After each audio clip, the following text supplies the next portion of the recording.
Okay, so thank you very much for taking some time to discuss the particular subject of the Sisterhood of the Rose in Paris and Versailles. They are indeed twin sisterhoods. They work together and they have been for a very long time.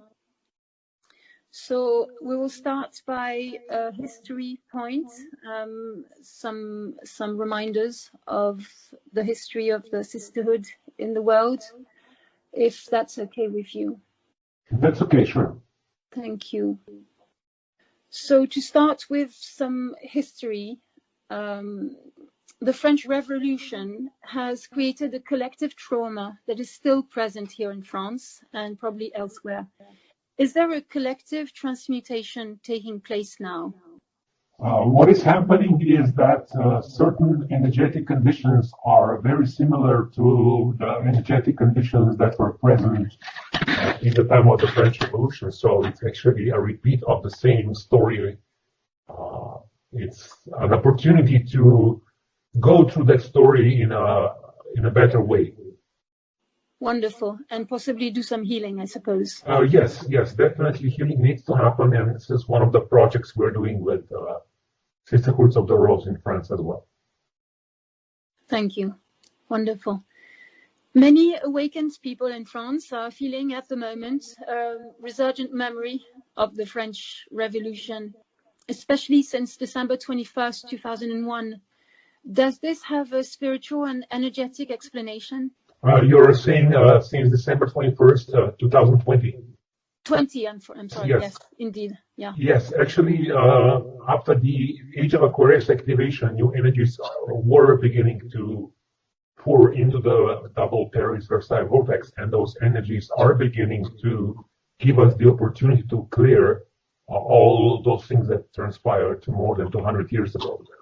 And those memories that are coming to the surface, especially for those who were present at that time, are an opportunity to heal that and to awaken to certain higher potentials that were active at that time that need to be reactivated and reconnected back again. Okay. So naturally, the next question is, did the French Revolution cause any negative impact on a certain timeline? What happened is that the French Revolution actually was a hijacking of a timeline, which was supposed to be going in a different direction. But at a certain point, whatever happened was inevitable. It was a sum of all the free will actions of people involved in that great planetary drama, and at some point it could not be reversed. So we are now in precisely the same situation. Whatever is happening since the start of the pandemic last year is something that became irreversible since 2019 as a result of free will decisions of key players involved, and we're exactly in the same lesson. And now that we are in this new course, we're doing whatever we can to keep the positive Aquarius timeline going. And this is exactly what was being planned already in the 18th century. It is a very old plan, which was quite active in France in the 18th century. When you say irreversible, what do you mean exactly? It means that there was a certain point in evolutionary events in the 18th century in France, especially in Paris, where it was known that the French Revolution will happen, then there was no way to prevent it. And the same, this pandemic, or shall I rather say an attempt of society collapse, became irreversible in the summer of 2019. So it's exactly the same dynamic that is happening now. Okay, very clear. Thank you very much. We know that the name of Versailles is linked to the word verso. It comes from there, which means Aquarius in English. And the castle is built in a certain alignment with Washington and Jerusalem. Would Versailles and the place itself, the palace and the gardens, play a special role in the age of Aquarius? Yes. What is happening is that Versailles is located on a very ancient goddess ley line, which was actually equator in certain period of Atlantis. And this location was a vortex for tens of thousands of years. And this vortex was activated when the castle was built. And this castle will be reactivated, and certain locations very close to the castle will be reactivated after the event. There are certain plans, some of them are classified, some of them are public, that will be reactivated at the time of the event and after the event. Okay, wonderful. So you're answering the next question in parts, which is, we wonder if Versailles, the vortex in Versailles is a natural one or an artificial one created by the palace and the following initiations inside. What's the role of the Versailles-Paris double vortex? So, as I said, this castle was built on a ley line, and this position was used for initiations which strengthened the vortex and connected it with Paris. So it actually, this link between Paris and Versailles was strengthened by those initiations. Some of the initiations were happening in Paris itself, and some of the initiations were happening at Versailles. So there was this connection strengthened and amplified through those initiations. And it created a figure 8 energy flow, which strengthened the goddess presence in the whole area. I see. Yes. Okay. Could you tell us more, please, about the lodge founded by the Count of Saint-Germain, Saint-Germain in French, at that time, and why Paris was chosen in the significant year of 1775, year of the light, I suppose? This is part of a big project that was initiated by Count of Saint-Germain already in the 17th century, called the New Atlantis. And it was planned for a certain group of souls to incarnate in France, and especially in Paris, since the beginning of the 18th century. And those souls encountered each other and activated life codes. And Saint-Germain contacted some of those people, especially in Paris, and most of those people were part of Masonic lodges, positive, free Masonic lodges. And in 1775, there was a big flash of energy coming from the galactic center, activating certain energy vortexes in the planetary energy grid. And some of those, there were certain activations happening throughout 1775, most notably on March 21st, 1775. And through those initiations, a lot of light was grounded. And this was one of the projects, of sub-projects of the New Atlantis project that was created by Count of Saint-Germain. Okay, wonderful. It leads us to the question about priestesses, because the sisterhood is obviously a feminine name, and the Count of Saint-Germain being a man. We wonder the link, the connection with the priestesses, and why have they activated the planetary Kundalini specifically in Notre Dame between November 8th and 11th, 2018? Yes, Saint-Germain is a man, and he was incarnated in a male body because it was easier for him to do the work. He had more liberty of movement, more liberty of action. But I would say many of people that he initiated were women. Some of the leaders of Masonic lodges that he was involved with were women, and many people in his inner circle, his inner mystery school, were also women. And now, as there is this impulse to reactivate Paris Vortex, the resistance movement priestesses have come to the surface in Paris, near Notre Dame, in 2018, and activated the vortex, started vortex reactivation again in between November 8th and 11th, 2018. And that was to implement more light in that place, or did it have to do with the timeline? It had many purposes. One of them was a reactivation of the Paris goddess vortex. The second one was reactivation of the planetary Kundalini, so that this situation with the French Revolution could heal. As you probably know, Yellow Vest movement started few weeks, 1 or 2 weeks after November 8th, 2018. And it was a direct response to this Kundalini impulse. So people are, again, beginning to fight for their freedom. And this time, the light forces are trying to do whatever they can to direct this liberation fight in a way that will not be misused. Okay, great. Perfect. Some alternative researchers and historians say that some sacred monuments in France were built in particular places in order to create particular geometries, such as the Merkaba. This is particularly the case in the Cathar country in the southwest of France. Could you explain the precise reason for this? Cathars and Templars were connected to certain occult knowledge, and knowledge about Merkaba and the light body was part of that knowledge. And many of Cathar and Templar monuments were positioned strategically to reflect that. And this was like part of a sacred geometry project to, I would say, reactivate the group or planetary light body. This was the main reason for this behind the scenes. Okay. The planetary light body. Okay. Yes. It was deactivated. It was suffering. Can you repeat the question? The planetary light body, it needed to be reactivated because it was extinct or suffering or damaged? It was almost completely destroyed through all the wars, through all the invasions, through all the negativity that was present.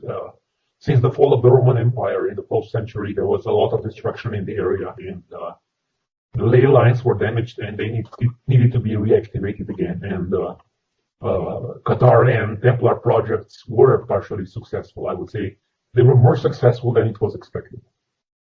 Wonderful. Okay, great. That makes sense. Thank you. About the families in Europe, and to talk a little about the Prussian timeline, is there any occult reason behind the alliances, the marital alliances between some European families like the Habsburgs, the Bourbons, which would be linked to the Prussian timeline and a certain spiritual connection between France, Austria, and Hungary? Okay, Bourbon family and Habsburg family both are connected to the Grail bloodline. So this is the bloodline which was transmitting DNA of a certain person that was named Jesus and a certain person that was named Mary Magdalene. And interconnection of those two bloodlines among other bloodlines was made on purpose by the white nobility to preserve the Grail DNA and goddess mysteries. This was what was happening behind the scenes and was not discussed publicly. But there were certain other bloodlines that wanted to prevent this from happening, and many of those incarnated in the area of Prussia, and this is why there were many military invasions or military incursions from Prussia into France throughout the last few centuries. Again, there is also a connection through Bourbon and Habsburg families between France and Austria, and also France and Hungary, because Habsburg bloodline was ruling over Hungary as well through most of the time. Okay. At this point, I would like to ask you if you would care to elaborate a little about what is a timeline exactly, as a geographical timeline is, for me, it's unclear if it's connected to people, to some sort of, to the DNA of people, or to sacred geometry in general. Timeline is a vector of direction of the course of events. So a certain timeline has a tendency to push events in a certain direction. So that is a timeline. Okay, so when we connect it to Prussia or to Paris, to talk about a Parisian timeline, for instance, it's connected to the course of events connected to that place. Yes, with all the ideas, with all the impulse, with all the basic ideology of that place. Okay, great, thanks. You said that the region of Lorraine is a very important goddess vortex, which together with Untersberg and Venice goddess vortices holds the light of Europe. Can you please elaborate its occult importance for France and for the whole world? Also, Lorraine bloodline is one of the bloodlines that was connected to the Grail bloodline, and the whole region is also a very important goddess vortex. Okay. So I would say certain bloodlines which were connected to the Grail bloodline tended to incarnate in goddess vortex areas to anchor the energy of the goddess through that feminine transmission from mother to daughter through the bloodline. And this is the reason why that bloodline was located in that area of the ring. Okay, great. Prussia occupied this region of Lorraine before World War I. Do I understand, according to what you're just saying, that they actually took this move in order to deactivate the vortex and then trigger the Great War? Exactly. This is exactly what happened, and this was one of the occult reasons that made World War I possible. Okay, very clear. Thank you very much. You asked the white nobility members in Paris who are initiated to the mysteries and some Templars as well to help for the vortex activation. Can you explain why? It is because certain members of white nobility families were incarnated in the 18th century and for the purpose of the vortex activation at that time, and they have reincarnated again for the same purpose of reactivating the vortex, the goddess vortex in Paris. And it's time now for those people to gather and do the reactivation properly so that the goddess energy can enter through the vortex and help the planet. Paris vortex is now one of the key vortexes for the whole planet after the Hungarian Lengyel vortex collapsed partially. So this is now a matter of planetary importance. Okay, because the Hungarian vortex and the Paris vortex were supporting each other. They were supporting each other, and the Hungarian vortex is being reactivated to a certain degree, but now the Paris vortex has top priority, and I would call upon all those members of white nobility families who are part of this goddess mysteries to come forward and assist in the reactivation of the Paris vortex. Okay, whatever the initiation they feel they have received, if they feel a connection with the mystery of the goddess, then they might be interested in getting in touch, right? Yes, exactly. Okay, wonderful. We would like to elaborate a little more on Mary Magdalene. She's been very present in France, and it's a very important part of our connection here. Many women and men feel called by her teachings. And as you know, Mary Magdalene has left a trace of her presence here, and more specifically in the Qatar region in the south of France. Could you explain to us if there is a particular reason for her stay here in France, and tell us a little more about the Ross line and the ley line from Paris to Chartres as well? Okay. When she was traveling from Palestine, she landed with her boat on the southern French coast, and this is where she established her light centers, I would say, where she was anchoring the light, when she was establishing her bloodline, and from where the bloodline has spread through the south of France first, and then further on throughout France and throughout Europe through the Grail bloodlines. And now she is actually an ascended being, and she is working from higher energy planes with everybody who was involved with her teachings or with her work throughout the centuries. She is contacting those people spiritually and reactivating their memories, reactivating their awareness with the purpose of the return of the goddess energy. As you probably know, Mary Magdalene was trained in the Isis temples in Egypt. She was an initiate. She was trained for many years in goddess mysteries. She was an advanced initiate, and her work has just started 2,000 years ago and continued since then. And she is working actually together with goddess Isis as her senior disciple to return the goddess mysteries back to the planet. So that was my next question, to know about a little more about her precise role in transmitting the mysteries of Isis and her divine union with Jesus. And you say that she brought that with her in her initiation and then in transmitting her bloodline. Yes, exactly. And she was also assisting Jesus with his own ascension process through divine union.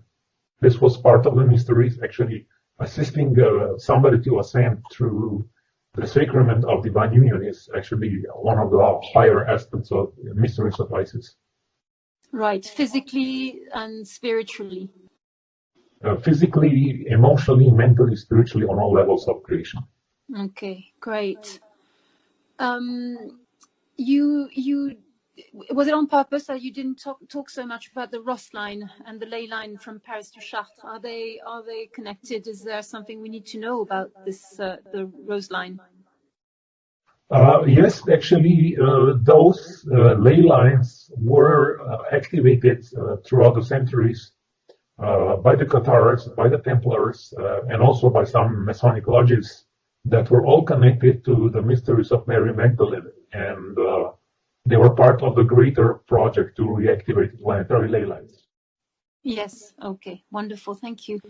Is it true that some Templars are descendants of the daughters of Mary Magdalene?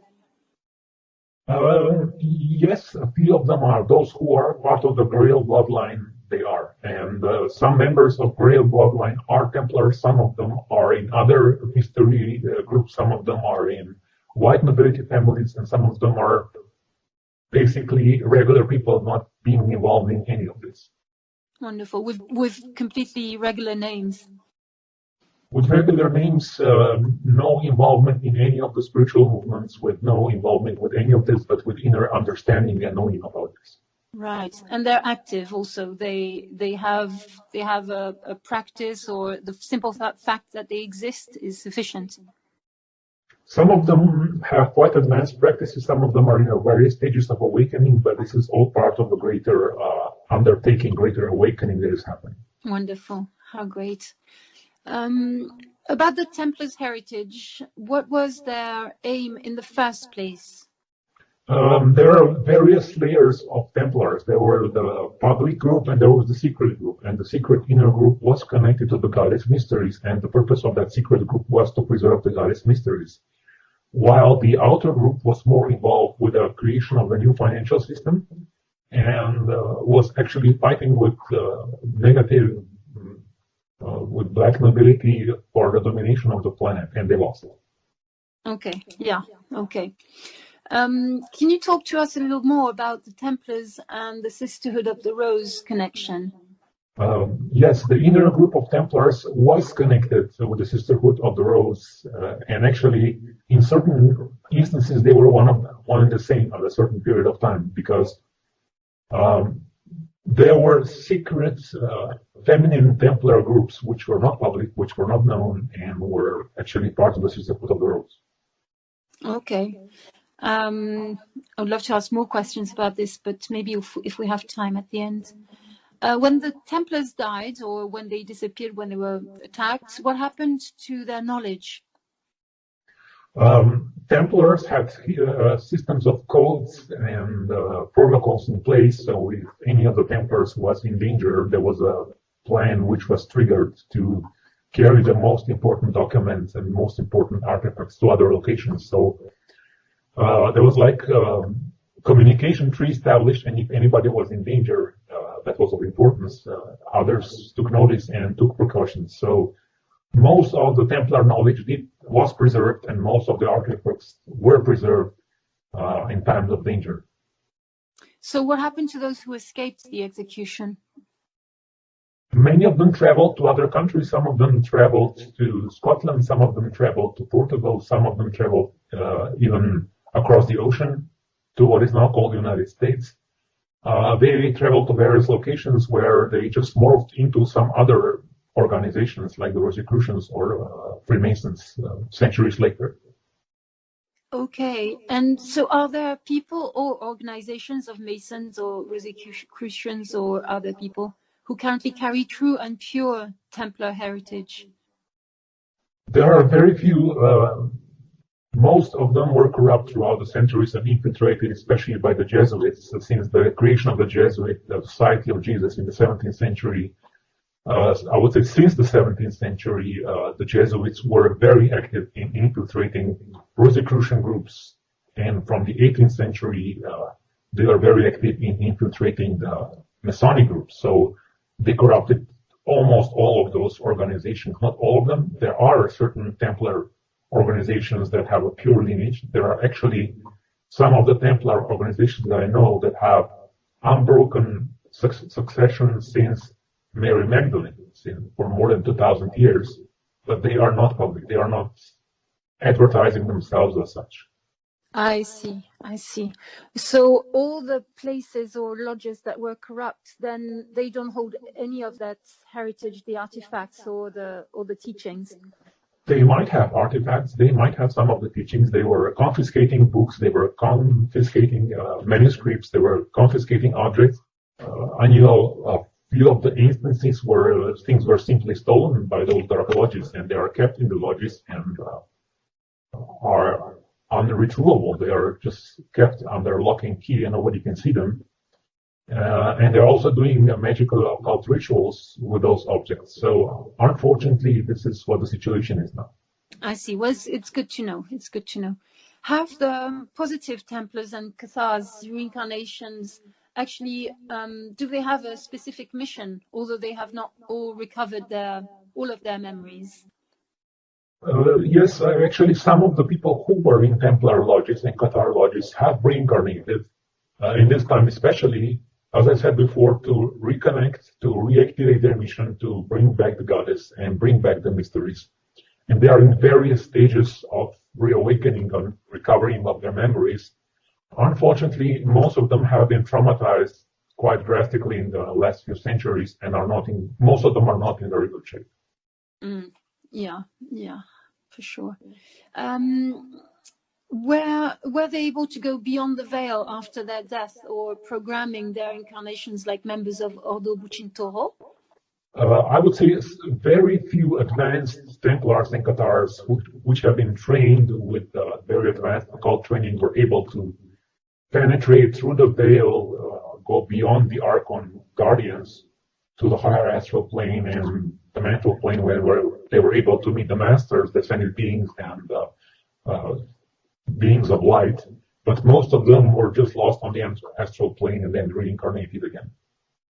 Okay. So the third part of this point on history would be about the Renaissance and the dragon families. We are very curious about this white nobility in particular. And you said that the Dragon Society initiated the Renaissance in the 16th century, and that the year 1504 had been important. We can see in the Trianon in Versailles a certain Asian influence in the decoration, and, for example, an Asian cabinet. There's a rumor that at the time of the priestess Marie Antoinette, there was a Chinese pavilion. So were there dragons in contact with some families of white nobility in the next centuries? And can we feel in Europe a new connection with them and the goddess Dumu? Okay, this is quite a complex subject.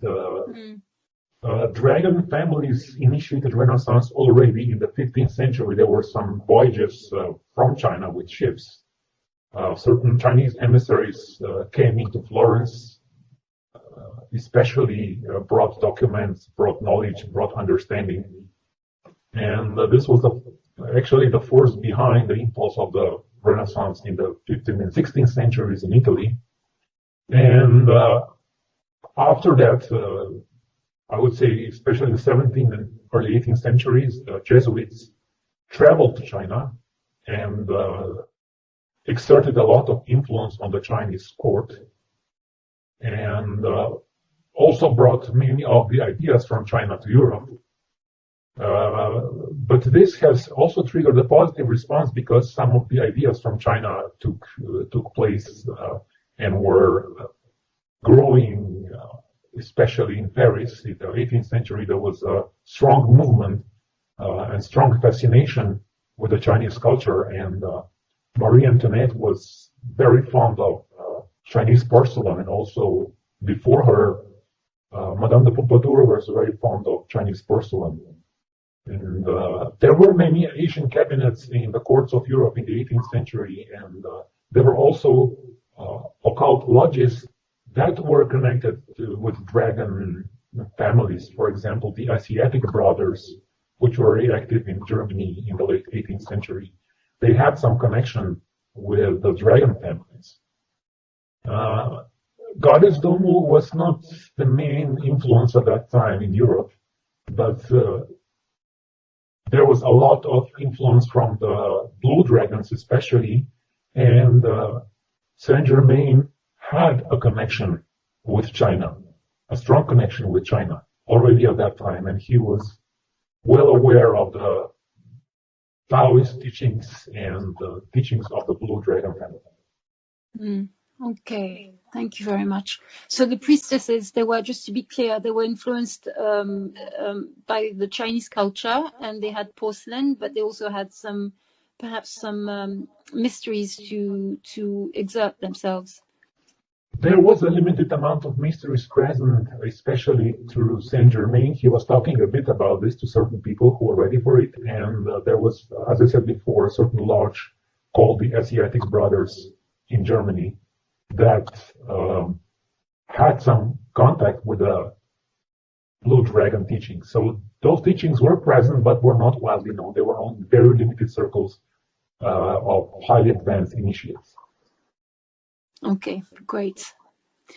You also mentioned a link between the vortex of Taiwan and the one of Paris. Can you please tell us a bit more about it? Yes, it is actually a strong energetic connection which was already established in the 18th century, as I said before, between the courts of Europe and the Dragon family in Taiwan. The Dragon family in Taiwan was very active since Ming Dynasty in the 17th century and had to go undercover partially in the 18th century, but was still very active and sent some emissaries to Paris and some of the German courts in the 18th century, and was connected to Saint-Germain also to a certain degree. Okay, that's very clear. Thank you. So the second part of this interview, we would like to focus on the age of Aquarius and the return of the goddess mysteries. You stated in a recent interview that the age of Aquarius transcends the Catholic programmation, and that connection, if made in a positive way, can be very transformative. How will this religious programming be transcended exactly? Okay, the Catholic Church has misused and twisted the original teachings of Jesus in a dramatic way. And people who are able to get a real energetic connection with Jesus or with Mary Magdalene will begin to discover their true teachings, and this is how this religious programming can be transcended. This is one thing. And the other thing is by the understanding mentally and spiritually of how this programming was created allows people to deprogram themselves. And this is why, in my perspective, study of history is important, because you begin to understand the patterns, how programming was created, and how it can be undone. So, more specifically, how can we reconnect with the true teachings of Jesus and Mary Magdalene? This can be most effectively done through meditation. And for teachings of Jesus, if you read the Gospels in a way that is not with prejudice, but with an open heart, you will discover kernels of truth, because although the Gospels have been altered throughout history and manipulated, there is some kernel of truth there. And if you are able to find it, you will be able to connect with his real energy. I have a personal experience with the Bhagavad Gita, understanding the teachings of Jesus from another perspective. Can that help as well? Yes, of course. Anything that connects you with the truth can help. It can be in any scripture, from any timeline, from any country, from any culture. It can help. Okay, so use with discernment all writings. Okay, perfect. On this topic also, could you tell us a bit more about the Operation Dreamland? Operation Dreamland, one part of the Operation Dreamland is the reactivation of the white nobility after centuries of dormancy, and key members of white nobility will at some point have key roles in the creation of the new Renaissance. Okay, great. Can you give more details on the precise role that the Sisterhood of the Rose will play during the event, and what support will they have?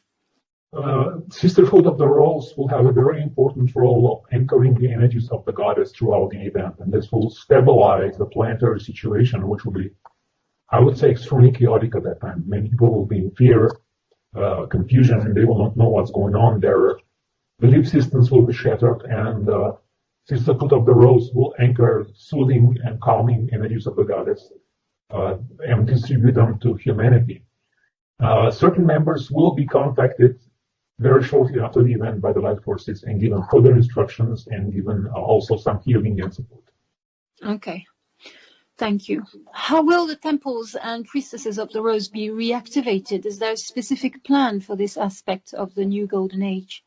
There is a very specific plan about this, and those temples will be reactivated, especially after the event when the funds will be released. Certain locations where there are vortex points will be chosen for temples to be built, and priestesses of the rose will receive teachings directly from the light forces and training and understanding of how to anchor goddess energies more. And all this will be very active in the initial phase after the event.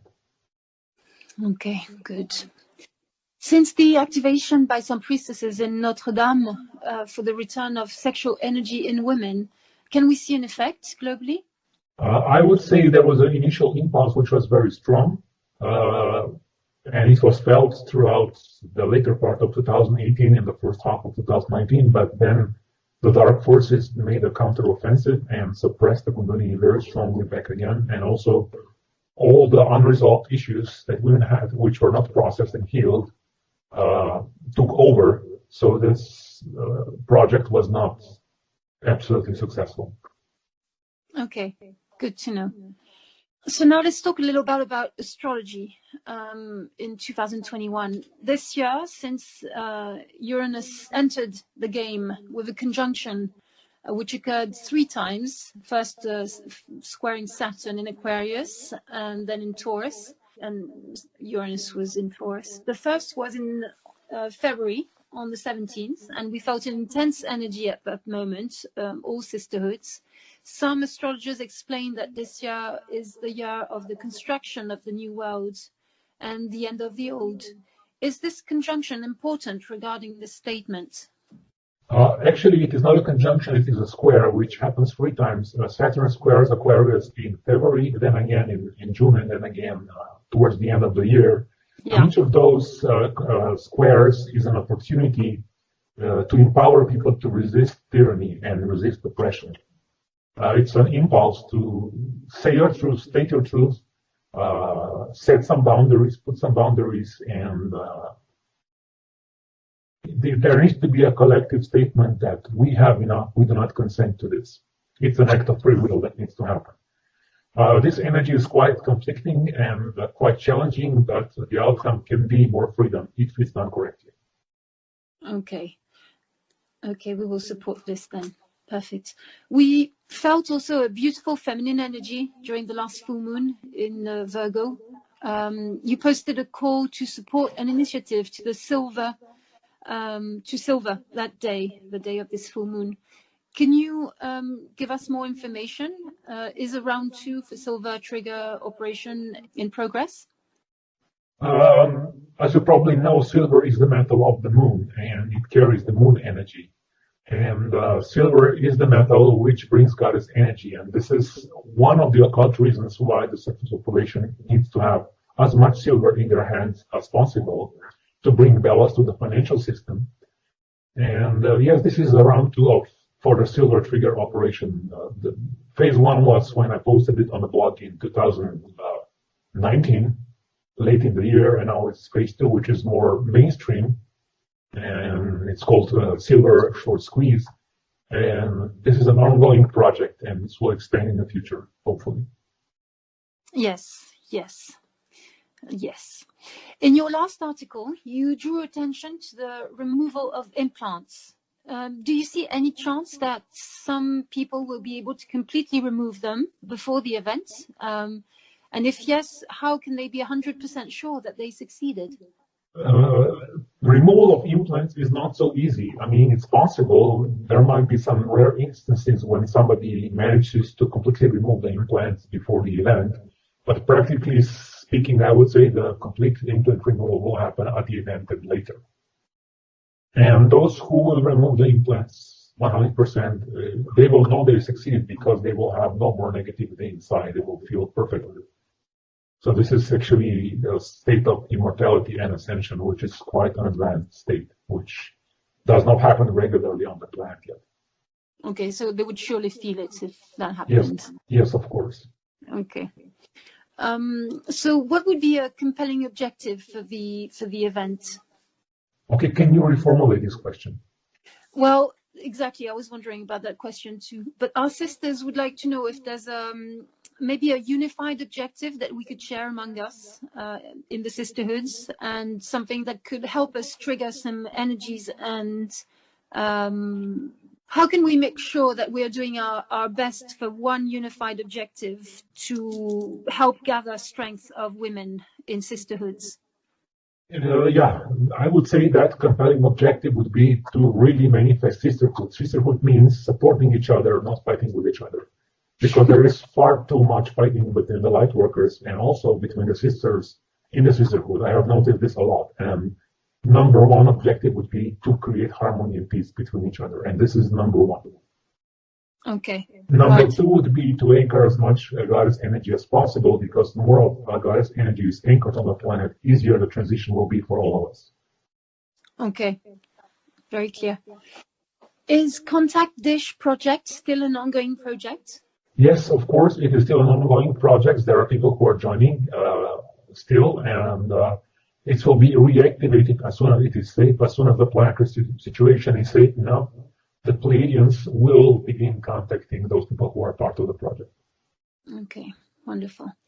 How does the Sisterhood of the Rose, how can it help the members, men and women, obviously, to heal their wounds with their two polarities? And more generally, how can they actually help with this difficult situation on Earth before the victory of the light?